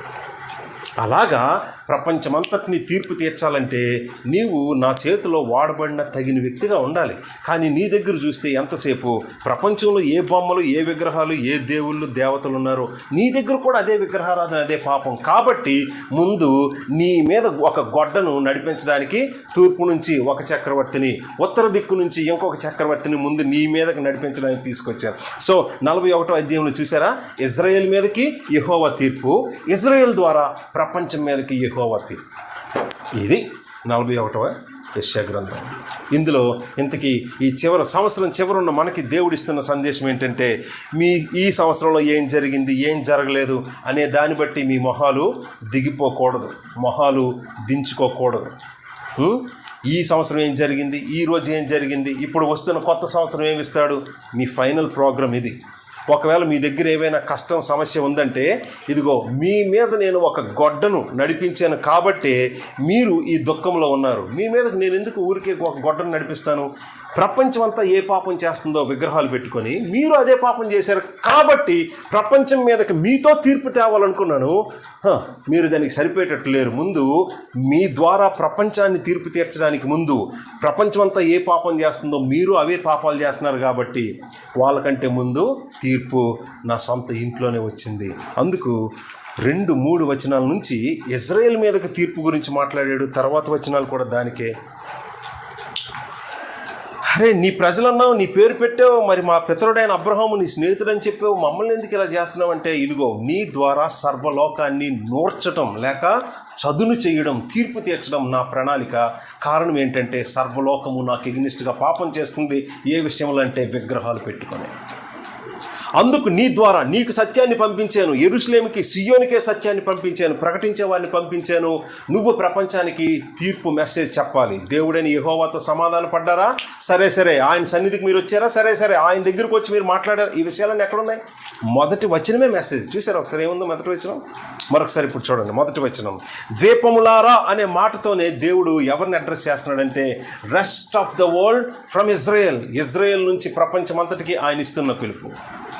ద్వీపములారా అనే మాటే ప్రపంచానికి ఆయన ఇస్తున్న పిలుపు. ప్రపంచానికి ఆయన ఇస్తున్న పిలుపు ఏంటో తెలుసా? 3 స్టేట్మెంట్స్ మొదటి వచనంలో. ఏంటవి? నా ఎదుట మౌనముగా నుండి. అరే ఏం మాకు దేవుళ్ళు లేరా, దేవతలు లేరా? ఇశ్రాయేలు దేవుడు ఖబర్దార్ అంటే వీళ్ళందరూ జడిసిపోయి మౌనంగా ఎందుకు ఉండాలి అని ఎవరైనా అనుకోవాలి. కానీ ప్రపంచంలో ఉన్న అన్ని రాజ్యాలకి ప్రాబ్లం ఇశ్రాయేలీల దేవుడితోనే. ఆ విషయం ఎవరు చెప్పాలి? ఇశ్రాయేలీలే చెప్పాలి. కానీ వీళ్ళు ఏం చేశారు? ప్రపంచమంతా దేవునికి ఎగ్నిస్ట్గా ఏ విషయాన్ని బట్టి ఆ యెహోవాకి కోపం తెప్పించారో అదే పాపం వీళ్ళు కూడా పెట్టేసుకున్నారు, విగ్రహాలు, బొమ్మలు. అందుకు అరే మీ ద్వారా నేను లోకాన్ని తీర్పు తీర్చాలి అని అనుకుంటే, ఏ కారణం బట్టి లోకాన్ని తీర్పు తీర్చాలనుకుంటున్నానో అదే పాపం మీ దగ్గర ఉన్నప్పుడు ఫస్ట్ కొట్టాల్సింది మిమ్మల్ని. అందుకు ఫస్ట్ నా తీర్పు ఇజ్రాయెల్ మీద, ఆ తర్వాత మీరు బుద్ధి తెచ్చుకొని నా వైపు సరిగ్గా తిరిగితే మీ ద్వారా లోకానికి. అది మెసేజ్. ఇంతకీ ఇజ్రాయెల్ ప్రపంచాన్ని ఎలా తీర్పు తీరుస్తుంది అనుకుంటున్నారు? ఇజ్రాయెల్ ప్రపంచాన్ని ఎలా తీర్పు తీరుస్తుంది అనుకుంటున్నారు? ఆ మాటకు అర్థం 40వ అధ్యాయం నుంచి 40వ అధ్యాయం, నిన్న మనం ఆదివారం మాట్లాడుకున్న 40వ అధ్యాయం కాన్సెప్ట్ అంతా మైండ్లో ఉంటే, ఇజ్రాయెల్ యాజ్ ఎ నేషన్ ప్రపంచాన్ని కలిపేసుకోదు, ఓడించదు, గడగడలాడించదు, పరిపాలించదు. ఇశ్రాయేల్ నుంచి రాబోతున్న ప్రభు అయిన యేసుక్రీస్తు ద్వారా దేవుడు లోకాన్ని తీర్పు తీర్చి ప్రపంచమంతటిని ఏలబోతున్నాడు. ఆ మాట మనం 40వ అధ్యాయం మనం చూసాం ఇప్పటికే చాలాసార్లు. మళ్ళీ ఆ వెనకతల విషయాలకు మనం వెళ్ళలేం. సో దీన్ని బట్టి దేవుని ప్రియులందరికీ ఈ సంవత్సరం చివరి రోజు దేవుడు మీరు నన్ను ఆరాధించడానికి ఒక గొప్ప కారణం ఏంటంటే, మీరు ఎన్ని చేసినా 2024లో మీకు ఏ కష్టం వచ్చినా దానికి కారణం మీ పాపమే. కానీ మిమ్మల్ని నేను లయం చేయలేదు. ఇంకా మీతో ఏమంటున్నానో తెలుసా? మీరు ఎంత పాపం చేసినా, ఆమె తిరగబడి నాకు ఎంత కోపాన్ని తెచ్చినా కానీ స్టిల్ నేనేమంటున్నాను మీతో? చెయ్యి పట్టుకొని మాట్లాడుతున్నాను. ఏమని? భయపడద్దు, నీకు సహాయం చేస్తాను. ఎంతమంది వల్ల నీకు అవమానం వచ్చిందో, ఎంతమంది వల్ల నీకు దెబ్బ వచ్చిందో, ఎంతవల్ల గాయం వచ్చిందో, నష్టం వచ్చిందో, ఎంతమంది వల్ల నువ్వు దుఃఖపడ్డావు, ఇవన్నీ ఎక్కడున్నాయి? 11 నుంచి 14 వచనాలు. ఇవన్నీ వచ్చాయి కదా. నిన్ను బాధ పెట్టేవాళ్ళు, అవమానించే వాళ్ళ కోసం వెతుకుతావు, నీ మీద యుద్ధం చేసేవాళ్ళు ఒక్కరూ కనిపించరు. ఏమైపోయారు? అందరినీ చంపేస్తాడా? కాదు. ఏం చేస్తాడో తెలుసా? వాళ్ళందరినీ ఇజ్రాయెల్కి ఏం చేస్తాడు? దాసులుగా చేస్తాడు. మీకు అర్థమవుతుందా? ప్రపంచ రాజ్యాలన్నీ ఇజ్రాయెల్ దేశాన్ని సర్వ్ చేస్తాయి. సర్వ్ అంటే సేవిస్తాయి. అది ఈ మొదటి వచనంలో ఉన్నవన్నీ జరుగుతాయి. ఎప్పుడంటే ప్రభు అయిన యేసు రెండవసారి వచ్చినప్పుడు, ఈ లోకాన్ని ఇజ్రాయెల్ నుంచి పరిపాలన ప్రారంభించినప్పుడు ఇదిగో ఈ మాటలు జరుగుతాయి. నా ఎదుట మౌనముగా నుండి జనములారా నూతన బలం పొందుడి, వారు నా సన్నిధికి వచ్చి మాట్లాడవలెను. ఇలా మాట్లాడలేదనుకోండి, ప్రపంచమంతా ఇశ్రాయేల్ దేశం యొక్క దేవుడైన యెహోవా సన్నిధికి నిజానికి రావాల్సింది ఎవరి దగ్గరికి? ప్రభు అయిన యేసుక్రీస్తు దగ్గరికి రాలేదనుకోండి, ఇదిగో ఈ చివరి మాట చూడండి, వ్యాజ్యము తీర్చుకొనుటకు మనము కూడుకొందము రండి. చూసారా? ప్రపంచమంతటికి దేవుడిస్తున్న పిలుపు ఏంటో తెలుసా? సెటిల్ చేసుకోండి నాతో. లేకపోతే ఈ 2వ వచనం నుంచి నా ప్రజలైన ఇజ్రాయెల్ మీదకి ఎలా తీర్పు నేను తీసుకొస్తున్నాను, ఇజ్రాయెల్ నుంచి ప్రపంచం అంతటికి తీర్పుని తీసుకురాబోతున్నాను. ఈలోగా నాతో సెటిల్ చేసుకుంటే నాతో కలిసి నిత్యం ఆనందిస్తారు. లేని ఎడల ఇదిగో నా ప్రజలని చెప్పుకున్న ఎంతని చెప్పాడు? 8వ వచనం, నా స్నేహితుడైన అబ్రహాము సంతానమా, నేను ఏర్పరచుకుని యాకోబు నా సేవకుడు, నా దాసుడు, నేను ఏర్పాటు చేసుకో. ఇన్ని మాటలు చెప్పుకోవడం వాళ్ళని ఏం చేశాడో చూడండి. నా స్నేహితుడైన అబ్రహాము సంతానం అని ఆ మాటకి ఎంతో ఎమోషన్ ఉంటుంది. అన్ని మాటలు చెప్పుకోవడం వాళ్ళని దేవుడు ఏం చేశాడో తెలుసా? అది. సో శిక్ష రావడానికి కారణం మీరు అలాగ నన్ను రెచ్చగొట్టారు. అసలు మీతో ఎలాంటి ప్లాన్ వేసుకున్నాను నేను? ఎంత ప్లాన్ని మీరు ఏం చేశారో తెలుసా? పాడు చేశారు. ఇప్పుడు 2024లో దేవుడు మాకేమి ఇచ్చాడు అని ఏడవడానికి ముందు 2024లో దేవుడు మనతో ఎంత మంచి ప్రణాళికలు పెట్టుకున్నాడో, కానీ ప్రతిసారి కాని పని చేసి కాని ఆలోచనలు ఆలోచించి ఎప్పటికప్పుడే మనస్సాక్షిని అపవిత్రపరుచుకొని దేవుడు వాడుకోవడానికి అందుబాటులో లేకుండా, పిల్లలు వింటున్నారు ఈ మాట, దేవుడు మనల్ని వాడుకోవడానికి అందుబాటులో లేకుండా ఏం చేశాను అని అంటారేమో. దేవుడు వాడుకోవడానికి ఒక్కటి కావాలి, ఏంటంటే పవిత్రమైన మనస్సాక్షి, నిర్మలమైన మనస్సాక్షి, పవిత్రమైన హృదయం. ఇవి లేని వాళ్ళని దేవుడు వాడుకోలేడు. ఎంత గొప్ప ప్రణాళికల కోసం నిన్ను కోరుకుంటే నువ్వు ఎప్పుడు నాకు అవైలబుల్గా లేవు. అవైలబుల్గా ఉండడం అంటే అర్థం ఏంటో తెలుసా? హోలీ గాడ్ మనల్ని వాడుకోవాలంటే మనం ఉంచుకోవాల్సింది ఈ మాట తెలుసు కదా. ఒకసారి పౌలు గారు చెప్పారు ఆ తిమోతి పత్రికలో, పరిశుద్ధ దేవుని చేతిలో వాడబడే అర్హమైన పాత్రగా ఉండాలంటే మనం ఆ అర్హతను కాచుకోవాలి. సో మనలాంటి వాళ్ళ చేతుల్లో ఎలాంటి పాత్ర అయినా తీసుకుంటారేమో, కానీ అలాంటి పరిశుద్ధ దేవుడు ఆయన చేతుల్లో వాడుకునే ఏ పాత్ర అయినా హృదయము, మనస్సాక్షి, శరీరము, ఈవెన్ ప్రపంచానికి మనకు ఎరిగిన మనుషుల దగ్గర సాక్ష్యాన్ని కాపాడుకొని చాలామంది పవిత్రంగా ఉంటారండి, పాపం చేయరు. కానీ దేవునికి ఉపయోగపడడానికి ఏం ఖర్చు అవ్వరు. ఎంతసేపు ఉద్యోగం, ఎంతసేపు చదువు, ఎంతసేపు ఏదో మొత్తానికి వాళ్ళ జీవితంలో ఏదో ఒకటి ఉంటుంది కదా, దాంట్లో పడిపోయి ఎప్పుడు దేవునికి ఉపయోగపడరు. చాలామంది పవిత్రంగా లేరు, పవిత్రంగా ఉన్నోళ్ళేమో దేవునికి ఏమో ఉపయోగపడరు, ఏమి టైం ఇవ్వరు దేవునికి, అస్సలు టైం ఇవ్వరు. రోజంతా జీవితం అంతా దేనికోసం అంటే జీవితం అంతా దానికోసం. అయితే పిల్లలు, లేకపోతే భర్త, లేకపోతే ఉద్యోగం, లేకపోతే ఇల్లు, మనకున్న ఆ మాత్రం అద్దిల్లు ఇంత ఉంటుంది, దానికే జీవితం అంతా 24 గంటలు 360 రోజులు 65 రోజులు దానికే ఖర్చు అయిపోతుంటే, ఇంకా సొంత ఇల్లు ఒక తాజ్మహల్ అంతా ఉంటే ఇంకా జీవితం అసలు ఇంక బయటకు వస్తావా, కనిపిస్తాం అసలు? మన సొంత ఇల్లు కాని వాటికే జీవితకాలం దాని మీద ఖర్చు చేసేస్తూ ఉన్నాం. దేవుడికి వాడబడ్డానికి ఆసక్తి ఉన్న వాళ్ళకి పాపం దేవునికి దగ్గర ఉన్న ప్రభు నన్ను వాడుకుంటారు. వాడుకోవడానికి ఏమో వాడి దగ్గర అర్హత లేదు. లేనిది ఏంటో తెలుసా? పవిత్రత, పరిశుద్ధత, మనస్సాక్షి నిర్మలంగా కాపాడుకోవడం. దేవుడు వాడుకోవాలనుకున్న వ్యక్తికి ఎంతసేపు ఎలాగుంటా తెలుసా? నేనే పెద్ద వేస్ట్ ఫీల్, దేవుడు ఏంటి వాడుకుంటాడు, ఇలాంటి వాడిని వాడుకుంటాడని మనసే చెప్తూ ఉంటుంది. నీ మనసుకే, నీ దృష్టికే నువ్వు అసహ్యంగా ఉన్నప్పుడు మరి పరిశుద్ధులైన దేవుడు నేను పట్టుకుని ఎలా పని చేసుకుంటాడు? సో 2024 గురించి మీరు ఇలా ఆలోచించడం అంత రైట్ కాదు. ఎందుకంటే దేవుడు మన ద్వారా కార్యాలు చేసుకోవాలనుకోవడమే గొప్ప. మనమేమనుకుంటాం తెలుసా? దేవుడు నేను కోరుకున్న కార్యాలు చేయడమే మనకు కావాలి. కాదు. దేవుని వైపు నుంచి ఉన్న ఆర్గ్యుమెంట్ ఒకసారి వినండి. వ్యాజ్యం ఎవరిదండి? వ్యాజ్యం క్లియర్ చేసుకోమని ఎవరికి పిలిపిస్తున్నారండి? మొదటి వచనం నుంచి ఈవెన్ ఈ మధ్యలో కూడా మరొక 2 సార్లు చెప్పాడు. వ్యాజ్యాన్ని సెటిల్ చేసుకోవాలి అంటే మనం దేవుడు మనకేం చేస్తాడు, ఏం చేశాడని ఆలోచిస్తున్నాం, కానీ అసలు మనల్ని పిలుస్తున్నది దేవుడు. ఆయన పని మీద నిజానికి ఈరోజు అప్సెట్ ఎవరు అవ్వాలో తెలుసా? కోపం ఎవరు ఉండాలో తెలుసా? నిరాశ, దుఃఖం, కోపం ఎవరికి ఉండాలో తెలుసా? మీకు ఉండకూడదు. దేవుడేటి ఏమి చేయలేదు, ఎలా చేశాడు 2024 అని మీకు ఎవరికి ఉండకూడదు. ఎవరికి నిజానికి ఉండాలి చెప్పండి? మీ మీద దేవునికి ఉండాలి. ఎంత గొప్ప ప్లాన్ వేసుకొని ఇతగాడిని కాపాడి రక్షించి ఆరోగ్యం విషయంలో, డబ్బుల విషయంలో, ఆహారం విషయంలో, ఒంటరితనం విషయంలో ఈ మనిషికి ఎంత చేస్తే ఇతగాడు ఎప్పుడు నాకు ఉపయోగపడ్డాడు, ఎంతసేపు ఇంక నేనేదో ఇవ్వలేదు అని ఏడుస్తాడు. సో వీ మస్ట్ రిపెంటెన్స్ లేని ఆరాధన కాదు. ఇది బైబిల్లో ఎన్నోసార్లు మనం ప్రూవ్ చేసుకున్నాం, ఎన్నో వాక్య భాగాల్లో కనిపించింది. అసలు వర్షిప్ అంటేనే రిపెంటెన్స్ లేని వర్షిప్, అది వర్షిప్పే కాదు, ఆరాధనే కాదు. ఎన్నోసార్లు మనం ఆ విషయాన్ని మనం మాట్లాడుకున్నాం. అద్భుతమైన ఎవిడెన్స్, ప్రూఫ్ మనం బైబిల్లో ఎన్నో వాక్య భాగాల్లో చూసాం. కాబట్టి సో మనం ఆరాధించే ఆరాధన కేవలం నవ్వులేనా? కేవలం ఇప్పుడు మన చర్చ ఒక అద్భుతమైన ఏసీ చర్చ అనుకోండి, ఒక 300-400 మంది ఉన్నారనుకోండి, అద్భుతమైన మ్యూజిక్ ఉందనుకోండి, అక్కడ అందరూ ఉల్లాసమైన హృదయంతో ఊగిపోతూ ఆరాధిస్తారు. ఆ ఆరాధన ఏముందో తెలుసా? ఆరాధన కారణం ఏంటో తెలుసా? ఎన్వైరన్మెంట్. ఆరాధన కారణం ఏంటో తెలుసా? పీపుల్. ఆరాధన కారణం ఏంటో తెలుసా? మంచిగా ప్రాక్టీస్ చేశారు పాటలు. ఆరాధనకి ఆ హృదయంలో ఉన్న ఉల్లాసానికి కారణం ఏంటంటే very pleasant music and musicians. Bible అంతట్లో దాన్ని దేవుడు హైలైట్ చేయలేదు. ఆయన హైలైట్ చేసిన వర్షిప్ ఏంటంటే విరిగి నలిగిన హృదయం. అది దేవుడు కోరుకునేది. సో ఈ 41వ అధ్యాయం నుంచి ఈ అధ్యాయం చూసిన తర్వాత నిజంగా దేవుని యొక్క ఆ మాట ఆయన ఇది అర్థం చేసుకున్న వాళ్ళైతే వీఆర్ సో సారీ ప్రభువా అన్నారు. సో 2024లో ఇలా చేసావు కాబట్టి నాకేం ఇవ్వలేదు కాబట్టి నాకు సారీ చెప్పు అని అక్కడ ఎవరైనా అనుకుంటారేమో. సారీ ఎవరు చెప్పాలి? యా, తలలు వంచుదాం. ప్రభా, వీఆర్ సో సారీ. మేము ఎక్స్పెక్ట్ చేసింది జరగకపోతే ఫీల్ అయిపోయి తలదించేసుకొని నీ మీద కోపం పడిపోవడం, మాకు అసలు రైట్ లేదు. నువ్వు ఈ రోజు వరకు మమ్మల్ని బతికించి ఉంచడమే గొప్ప. ప్రాణాలతో ఉంచి మమ్మల్ని భరించి బతికించి ఉంచడమే చాలా గొప్ప.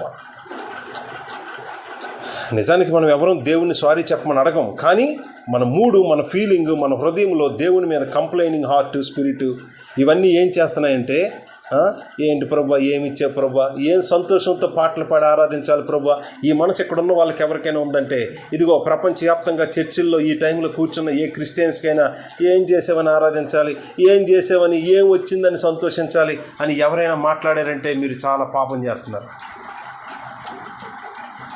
అంటే దేవుని సారీ చెప్పమని కోరుతున్నారు. మీరు చెప్పాల్సింది నేను మనం తెచ్చుకున్న ఎదుగుదల లేదు, ఒక ఇంప్రూవ్మెంట్ లేదు, అభివృద్ధి లేదు, అనుకున్నవి ఏవి జరగలేదు గతించిన సంవత్సరం అంతా. దానికి కారణం దేవుడు కాదు, దానికి కారణం మనం. ఇంకా నిజానికి దేవుడు ఇంకా వర్స్ట్ సినారియోస్ పెట్టాలి మన జీవితంలో. బట్ స్టిల్ ఇంకొక అవకాశం ఇస్తున్నాడు కొత్త సంవత్సరం ముందు పెట్టి. ఇంకొక అవకాశం ఇస్తున్నాడు కొత్త సంవత్సరాన్ని ముందు పెట్టి. ఎంతవరకు ఏమైంది, ఏం చేసావని అడుగుతున్నావు, కానీ ఇంత నీ జీవితంలో ఈ నిరాశ ఇదంతా ఉండడానికి కారణం నువ్వే అబ్బాయి. అసలు నువ్వు నా కోసం నేను ఏర్పాటు చేసుకున్న ఎంత గొప్ప ప్రణాళిక తెలుసా? ఇదిగో సర్వలోకాన్ని తీర్పు తీర్చడానికి, నీ దేవుడే సర్వలోకాన్ని తీర్పు తీర్చడానికి ఏం చేయబోతున్నాడనే గొప్ప సందేశాన్ని నేను మొట్టమొదటిసారి సియోనికి, యెరూషలేముకి ఎలా పంపించానో, నేను పంపించిన ప్రీచర్ ఎవరో తెలుసా? నువ్వే. You are the preacher sent by me. మీకు అక్కడ అర్థమవుతుందా?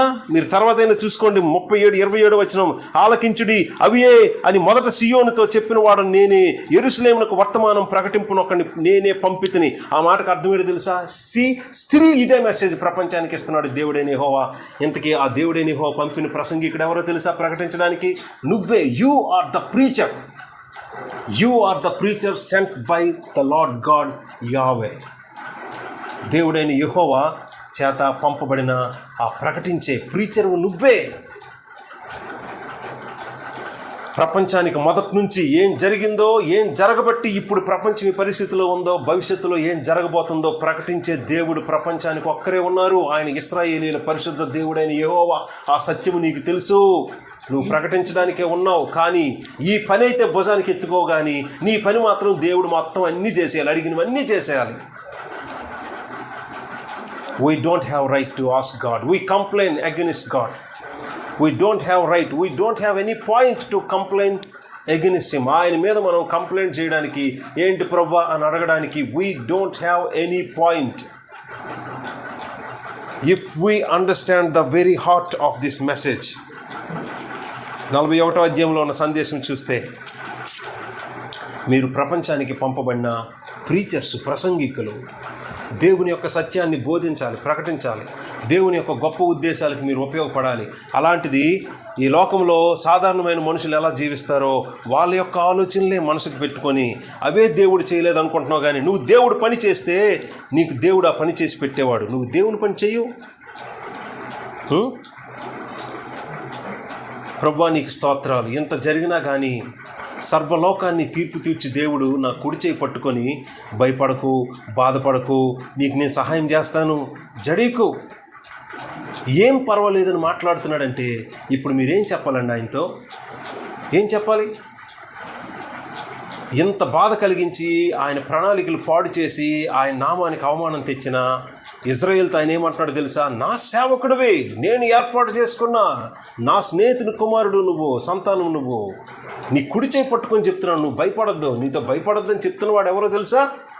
దేవుడైన యెహోవా సెలవిచ్చున్నాడు. నువ్వు భయపడొద్దని చెప్తుంది నేను. ఇదిగో ఇన్ని మాటలు అన్నాడంటే మనకి అనేక రకాలైన భయాలు లోకంలో ఉన్నాయి. కానీ అక్కలు, అన్నలు, తమ్ముళ్ళు, చెల్లెళ్ళు, మీరు అర్థం చేసుకోండి. మీ కుడి చేయి పట్టుకొని మరి నీకు ధైర్యం ఇస్తున్న దేవుడు ఇదిగో దేవుడైన యెహోవా. ఆయన అబద్ధం ఆడడు. నిజానికి ప్రపంచానికి ఆయన ఒక్కడే దేవుడు. ఇంత గొప్ప దేవుడు నీ కుడి చేయి పట్టుకొని నీకు ధైర్యం ఇస్తున్నాడంటే దేవుడు మీ మీద ఉంచిన బాధ్యత ఏంటా బాధ్యత? ఈ దేవుని గురించిన సత్యాన్ని మీరు ప్రపంచానికి చాటాలి, ప్రకటించాలి. ఆ దేవుని కుమారుని నామాన్ని ప్రకటించాలి. ఎంత అద్భుతమైన సందేశము, ఎంత అద్భుతమైన పని, మిషన్, బాధ్యత మన మీద ఉంచినప్పుడు దేవునితో మనం వాగ్వాదం పెట్టుకోవడం అస్సలు అది తెలివైన పని కాదు. కాబట్టి ప్రభా, ఐఎమ్ సో సారీ, ఏం చేసావు, ఎందుకు నిన్ను ఆరాధించాలి, దేని బట్టి సంతోషించాలి, 2024 ఎంత వరస్ట్గా ఉంది నా జీవితంలో, ఎప్పుడు చూశాను, ఇంక 2025 ఇంకెలా ఉంటుందో అని మనం రాకూడదు ఇక్కడికి. అంతకంటే మేలు చేయటానికి ఇదిగో నీకు ఆయన ఏం చేశాడో తెలుసా? ఈ వాక్య భాగంలో ఒకవైపు ఎంకరేజ్ చేస్తూ ఉన్నాడు, ధైర్యపరుస్తూ ఉన్నాడు, ఇంకోవైపు భయపెడుతున్నాడు. సర్వలోకాన్ని తీర్పు తీర్చడానికి ఇదిగో బబులోని పిలిచాను, ఇదిగో అష్షూరుని పిలిచాను, సర్వలోకానికి తీర్పు తీర్చడానికి అసలు నిజానికి నిన్నే ఏర్పాటు చేసుకున్నాను. నిజానికి సర్వలోకానికి తీర్పు ఎందుకో తెలుసా? సర్వలోకము నా మీద ఎగ్నెస్ట్గా పాపం చేస్తున్నారు. ఆ పాపానికి అతి ప్రాముఖ్యమైన పాపం ఏంటో తెలుసా? దేవుణ్ణి బొమ్మల్లో, విగ్రహాల్లో చూడడం, అంటే దేవుణ్ణే మార్చేయడం. అంటే దేవుడైన యెహోవా తప్ప మీ దృష్టికి ఇంకెవరైనా దేవుడైతే ఇదిగో మీరు కూడా ఇదే పాపంలో ఉన్నట్టు. కాబట్టి వీఆర్ సో సారీ, నీవే నాకు ప్రభుడవు, నీవే నాకు దేవుడవు, నిన్నే నేను ఆరాధిస్తాను, నీకే నేను సేవిస్తాను అనే మాట ప్రభువుకి చెప్పి సారీ చెప్దాం. ఇంత జరిగినా కానీ ఇంకా మనల్ని కాపాడి, మనల్ని ధైర్యపరుస్తూ, బలపరుస్తూ, నీ కుడి చేయి పెట్టుకొని నిన్ను ఎంకరేజ్ చేస్తున్న నీ దేవుని యొక్క ప్రేమను, కనికరాన్ని అర్థం చేసుకొని మనమే సారీ చెప్పి తగ్గిపోవాలి. ఏ కారణంతో ఇదిగో మన మీదకి ఎలాంటి శిక్ష దేవుడు పంపించినా కోపం చూపించద్దు. నువ్వు దేవుణ్ణి అంతవరకు రెచ్చగొట్టావు కాబట్టి మనం అంతవరకు తెచ్చుకున్నాం నష్టాన్ని. మనం దేవుణ్ణి అంత దూరం పుష్ చేశాం. ఇంకా మీకు తెలియట్లేదా నేనేం చేశానంత అని ఇంకా మీకు అర్థం కావట్లేదు. మీ హృదయం ఏంటో, మీ హార్ట్ ఏంటో. 2024 మీరేం చేశారో, మీ హృదయం ఎలా ఉందో, మీ హృదయంలో ఆ దేవునికి ఎంత ప్రేమ ఉందో, ఎంత వాల్యూ ఉందో మీ హార్ట్లో, మీ మనసులో పరీక్షించుకొని అదే షేర్ చేసుకుందాం. ప్రభువుని స్తుతించుదాం. ఎవరైనా ప్రేరేపింపబడిన వారు ప్రభుకి ఆరాధించండి. ఈ సమయం మీదే.